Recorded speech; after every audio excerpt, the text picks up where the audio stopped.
Hello War of the Visions fans, I'm Jackie Fox, and in my previous video I theory crafted what an 80 cost unit would look like in 2024. Because after the Final Fantasy Advent Children collaboration, we are going to be returning to something that is going to excite a lot of players, and that is non-limited units. Actual good units are going to be added to the unit pool so that when you summon, it's not going to feel like just hitting a bunch of old units all the time. And a new 80 cost unit could go a ways towards doing that, and I think that if it was an 80 cost unit, and if it was relatively restrained, but also 80 costs scaled to what new 70 and 90 costs are like, so something in between what new 70 or 90 cost units have been like, then there's also room to give this character out for free. And if he's free, I mean, you could pull for more copies or something. There could be a banner or something for this character. But I'm imagining that another character could easily come out on that same week. So as I was theory crafting this one, I also started working on a lightning katana unit. And I know there's a lightning katana unit that is in the game, potentially. We have them as a character. We have pretty cool costume for them.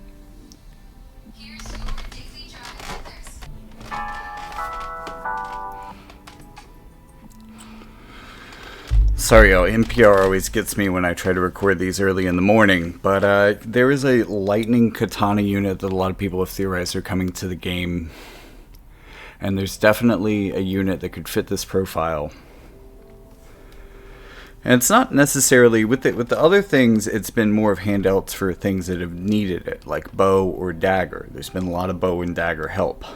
But I think a new katana unit could also be pretty cool. And I'm thinking a more old school katana unit. I want to take it back more to samurai. So I think a lot of you already know what unit I'm talking about. It's definitely Barale. I know, don't be fooled. I know it says that he's a wind element unit, but there are a lot of units that are revealed in this way that aren't the same element as they end up being. In fact, Katana was revealed in the beginner quests as an ice unit. And I think that lightning fits this guy's flavor, because I remember like one scene for him. And he was getting stabbed, and he faked his own death, essentially, by getting his organs to move around the blade, such that it is a non-lethal blow, even though it's a through and through. So I don't know anybody who would be a critical evasion unit but Barale, if anyone. This guy is going to be incredibly hard to get critical hits on, at the very least, because he is going to be kind of an evade unit. And in that respect, because evasion units are doing really well, because there's not a modern evasion katana unit that katana teams can play with to help them in a lot more matchups against less accurate units, I think giving them Barale would be really cool. So lightning and katana, I want to really emphasize between these two things the idea of lightning striking and the idea of like the samurai lore of them just drawing their sword and people falling instantly. Going from, you know, barely moving 0 to 60 almost instantly. That's the type of character that I would like to build here. So, with that being said, let's take a look at Barale's stats. He is a 90 cost unit. His stats after Dream Awakening be the standard move 3 jump 1. 6420 HP is, I think, pretty good for where evasion units are. I mean, it's certainly a lot higher of an HP than most evasion units have gotten recently, but it's also more scaled into modern units, but also a little bit down from even that because he is a 90 cost. I didn't want to use up as much power as I possibly could. So I restrained some of the other stats as well. The TP is 164, AP is 172, attack is 711. So I think this puts him in line with Kadaj, actually. Magic is 223, agility is 66. This is actually fairly low for a modern unit, but When we talk about super haste, he has a way of fixing that, and it's also one of the things that's going to make him a lot more 0 to 60 as a unit. Dexterity is 335, so that's a pretty decent base for getting additional critical hits, and we're going to talk about his paralyzed touch as well, or paralysis strike. Luck of 375 is actually pretty high. This should make him fairly accurate, but also give him a pretty decent basis for building evasion. Not that I'm going to give him much evasion in his board, he's only going to get 5. But this is a pretty decent amount of luck. And then missile resistance, negative 15, magic resistance, negative 7. So missile and magic are really going to mess him up if they can hit him. Slash resistance of 25, strike resistance of 10. This really plays into him being a very competent close range unit, and that's going to fit a lot of the ranges in his kit as well. So if you get close to him, you're going to have trouble, and you're also, maybe the things that do best getting close to him are going to have trouble with him. Earth resistance negative 10, that's to be expected. 50% resistance to slow and sleep, so no stopping this boy. 10% resistance to toad, because why not? Water resistance of 20, accuracy, and critical evasion of 15 base, but don't worry. This is absolutely a critical evasion unit. He will have ways of both boosting his critical evasion as well as reducing other people's critical chance. Master ability, we have 10% HP for lightning allies and 15 lightning attack increase for lightning allies. And then for himself, critical evasion of 30, AoE resistance of 20. So we're already up to a base of 45 critical evasion, which is already pretty high. AoE resistance of 20, that's also pretty decent, but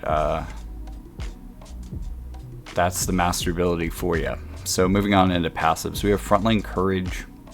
This is unit resistance of 10, attack of 42%, but all element resist down 8%. So this is potentially going to make him very strong, and also kind of builds out that AoE resistance that we saw in the master ability with more unit resistance, but also gives him just a general weakness to damage in the way of all elemental resist. But hey, you gotta hit him to make it happen. The next main passive is going to be Unbreakable Determination, which is upgraded into Keen Instincts. Initially, it's going to give him the ability to resist, stop, and disable by 25%, as well as giving him slash resistance penetration of 40. So this is good for, this is a good complement, like these two together. So much attack and a penetration, very good. All we need would be defense penetration to kind of build this out more as a penetrative unit. But he has that as well.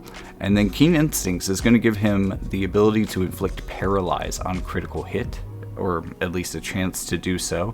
And he's going to be a physical unit. I don't think there's as much of an argument as with Jeter for running this guy high faith, but chance of paralyzing critical hit, not for nothing, is pretty good.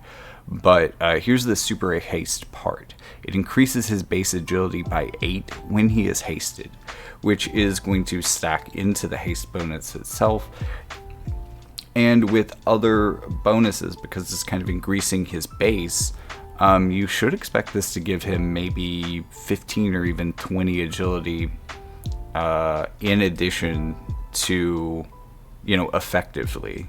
In addition to everything else with that haste in effect. So this actually gives him a pretty big speed boost even beyond haste itself, but conditional on haste being active. So he goes from being kind of fast to wow, really fast with haste. And you'll see that in his kit.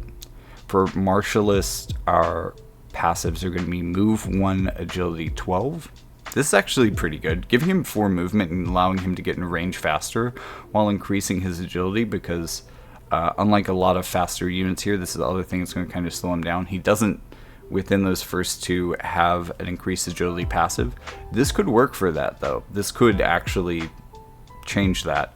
You would probably be running this instead of Frontline Courage, because you would likely want to also get in on Super Haste, because that 12% boost is going to give you a 1 additional agility when you boost that base up. So That's nice. But you could also potentially run this with Frontline Courage. I'm not saying you couldn't. Martialist Lore gives 24% attack and defense penetration of 40. This is one way to get his defense penetration up.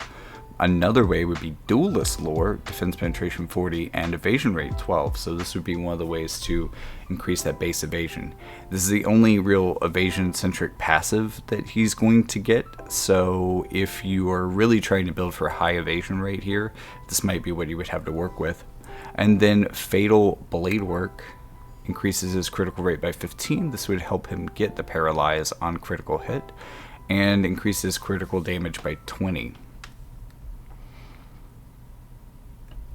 Moving into counters, we have a signature counter Close Quarters, chance to counter slash and strike damage by 50%, and then reduces that damage by 50%.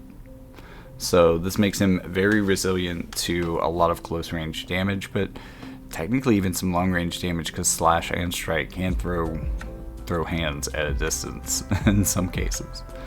Fluidity from, this should be Martialist, not Hunter, but Fluidity is chance to counter physical damage 15% for full evasion. Full physical evasion. 15% chance though. Mirage Feint from Duelist gives him a 30% chance to decrease accuracy 25. I believe this is preemptive to taking damage. So this would be pretty helpful for his evasion as well. So one of them actually evades. One of them increases his chance to evade a character. And the third one says, okay, maybe this evasion thing isn't working out. We can just take less damage. At least if we're going up against certain things. So maybe this changes his tactics a bit if you're going up against purely slash and strike. But if you're going up against maybe more missile or pierce damage, you might want to spec into Fluidity or Mirage Feint. Main job is Resolved Blade. That gets upgraded to Blade of Empowered Will. Basic attack is Blinding Flurry, 121 mod, 2-hit non-elemental slash damage, lowers accuracy by 20 for 3 turns, has decent range. There may be times where you want to turn this off. I'm thinking the ranges in this are probably going to be similar to Strider. And Strider really has to get up pretty close with most things except for Constricting Cleave. And I'm thinking this is probably similar. Immortal Resolve is upgraded into Will to Defy Death. Initially it gives him Courage and a 50% heal at 50% HP or less.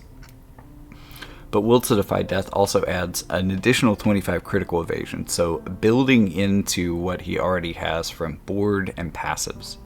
This gets him up to 70 critical evasion, and it gives him sure hit evasion for 4 turns. So, not the most evasive unit unless we're talking about avoiding taking critical damage. He's very critical evasive, but that doesn't dodge damage entirely. It just means you can't crit on him. So if you build up a lot more of his evasion, this at least helps him with people trying to counter him with guaranteed hit. And could make him generally just an absolute nuisance to teams that don't have themselves built for high accuracy specifically, in the same way that units like Yuffie can be.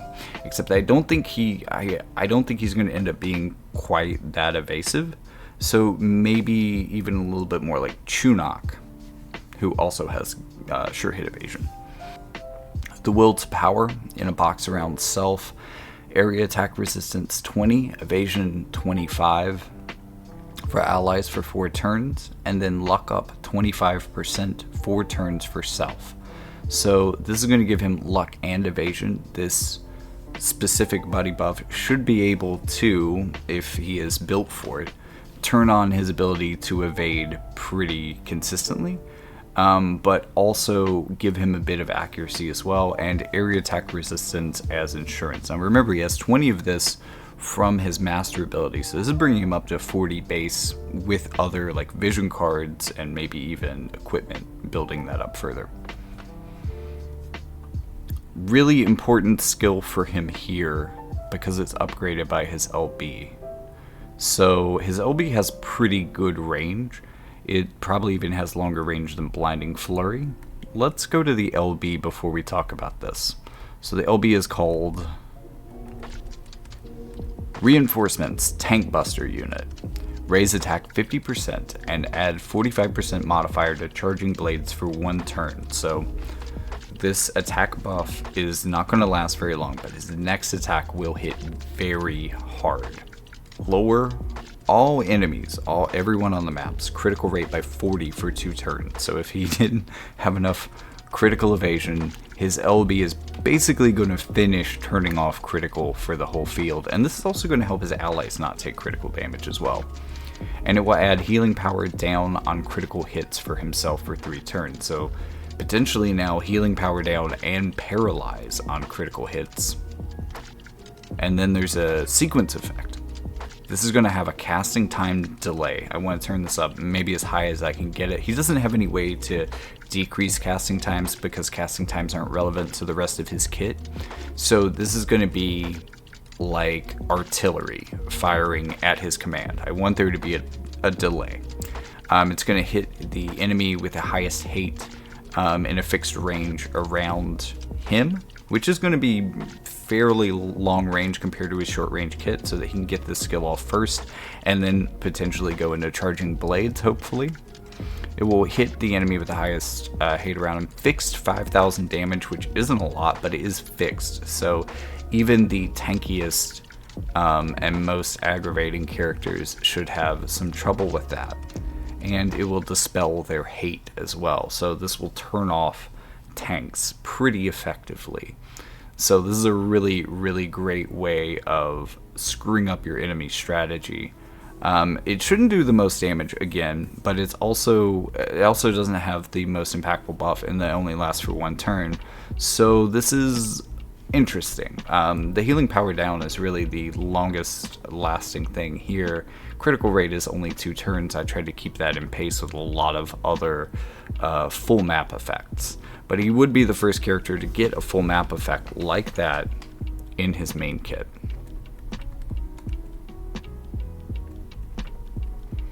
As the other 2 that I know of are on TMRs. So charging blades, 141% damage modifier, 3-hit skill. After the LB modifier, this would be 186 3-hit skill. Grants haste for 3 turns and single target resistance for 1 turn. The haste is going to activate the clause that activates the extra base agility for him, and that is going to make him very fast for 3 turns. But also that single target resistance should help him with taking damage the turn following this. So we're going into a pattern where, turn 1, this is kind of, I'm thinking, we don't see a lot of combo centric, one thing feeds into the other builds within War Divisions.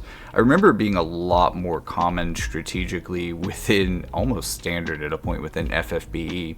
But think about it this way, longest range skill was the LB. LB increases the power of a specific shorter range move, gives you time to move in to use that skill.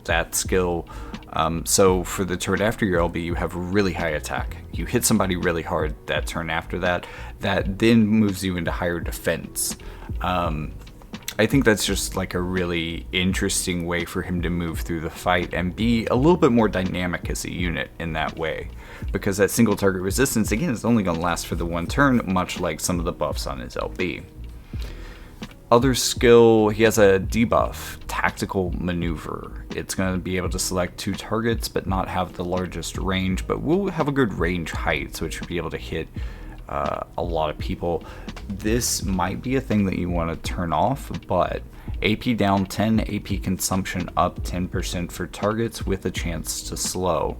I have the feeling, though, that you might be able to keep this on with short enough range and he'll rarely use it, preferring to do damage within that same range, unless he's in Evasion Mirror where he can't hit the other side.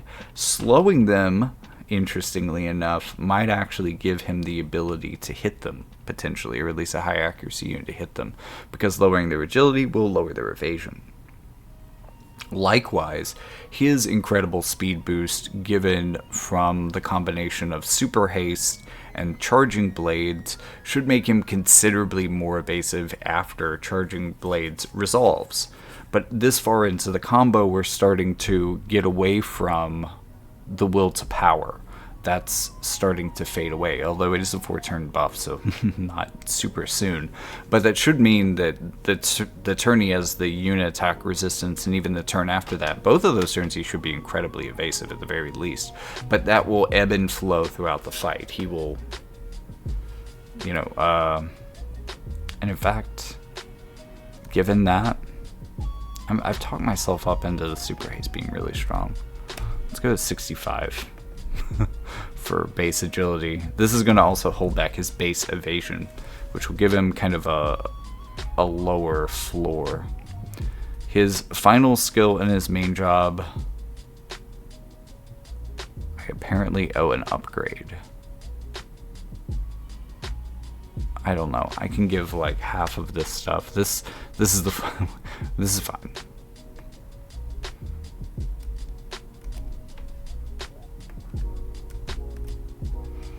Alright, it's a plus AoE / attack resistance down by 60% before dealing damage, 141 modifier. So good penetrations here, especially working with his already 40% / penetration at base potentially. And it will lower his own evasion by 40 for 1 turn. So where we've already seen things that are going to make him way more evasive, we actually see something that's going to potentially do pretty good and pretty penetrative damage, but also is going to basically force him to stand still for 1 turn and potentially let him get hit. Again, only 1 turn though. The upgrade to this is going to increase the critical chance by 50%, which increases chance to do things like paralyze or healing power down at this point, drain 50% of dead damage done, and restore CT 250 on a KO. That might be a lot. I think I'm going to remove the critical chance. Doesn't necessarily need higher chances to paralyze. That is strong enough by itself. He also has a critical thing from his LB. Maybe not encourage that too much. Make you build that instead of having him just hand you that on a silver platter as a unit. Because, in a good design, there should be room for building and not just works out of the box necessarily. Blade Blitz for his main sub-job, plus AoE, lowers defense 25, then 3-hit 165 mod damage. Energetic Parry targets a single unit for a full dispel, removes any physical barriers that they have, and gives him an aura. This aura is going to increase the agility of units around him for 4 turns by 25%. Now, this will not stack with the Vitalize effect. It will stack, however, with Haste. And also, as this is an aura, it's not giving him Haste or Vitalize himself. So, this guy is really looking for a way to get a Vitalize effect on himself. He gives one to other people, but he does not have it for himself. If you could get that, you would have like the trinity of speed buffing that would absolutely blow his speed. I mean, this could be ridiculous. This might, in some cases, be a 100 cost unit, which is why I need to feel like he needs more downsides. But speaking of things that aren't downsides, he's got a really good selection from Duelist and from Martialist. Defensive Footwork is going to give him a buff that would increase his evasion rate by 25, although I think his buddy buff is just superior for this.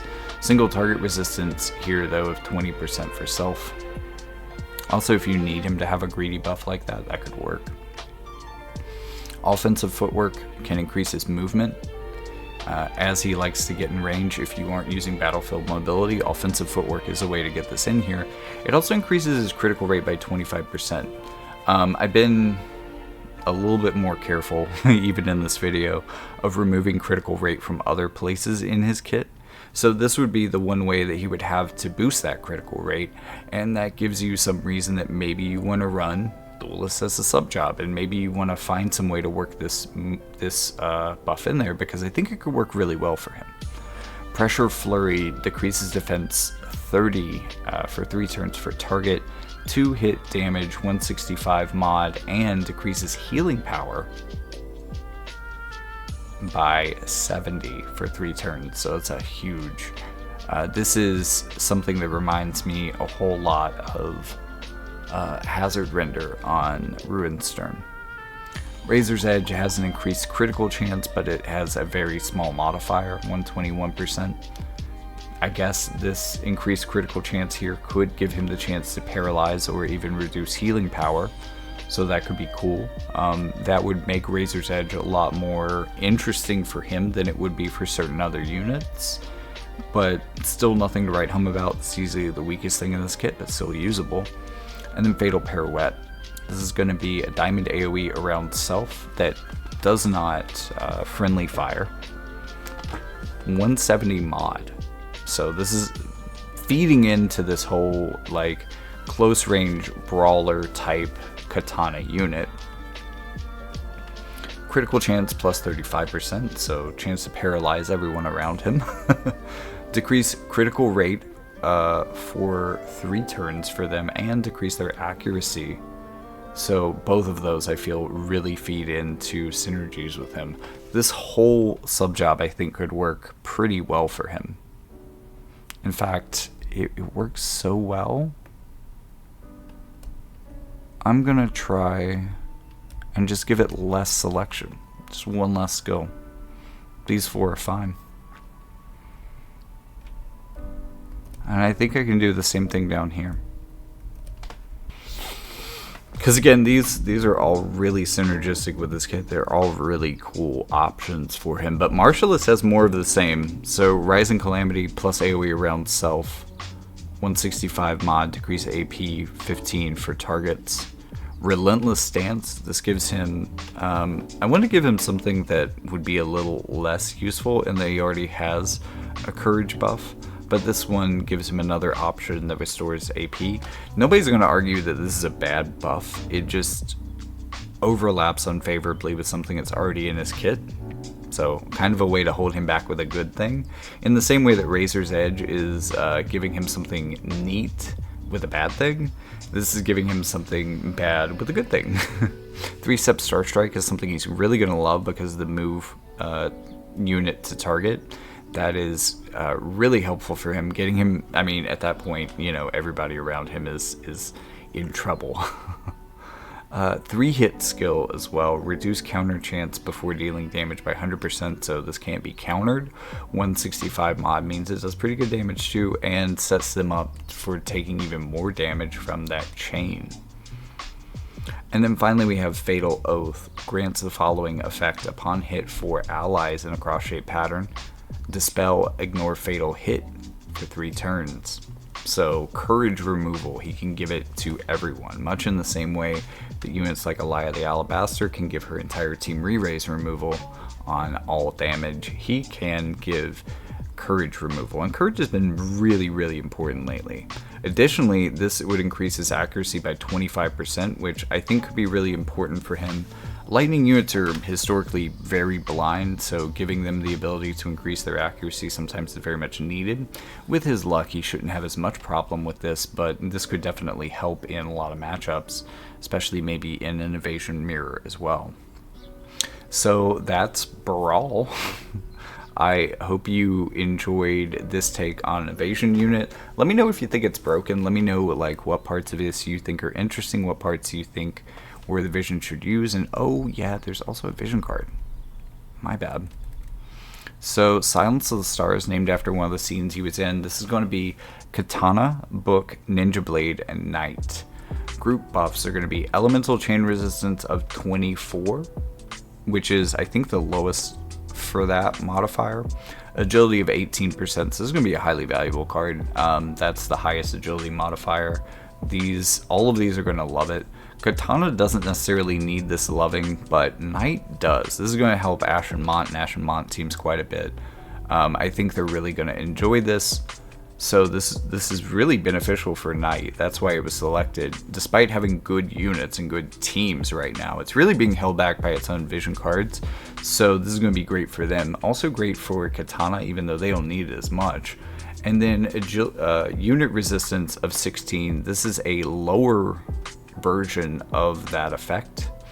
And this is going to be... Or maybe it should be 20. I think it should be 20.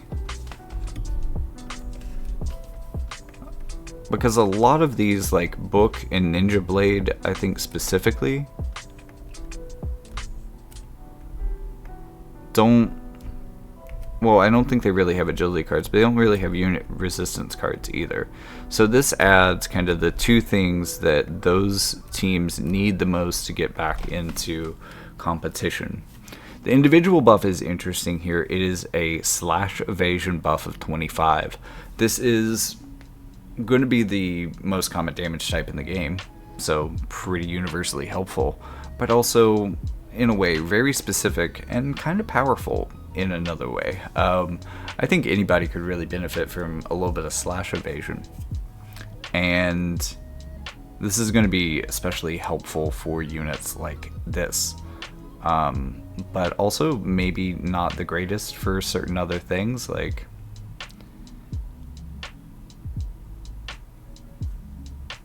I don't know. It could work, it could not. Who knows? Let me know what you think of that in the comment. And then following the trend I've done with these vision cards, I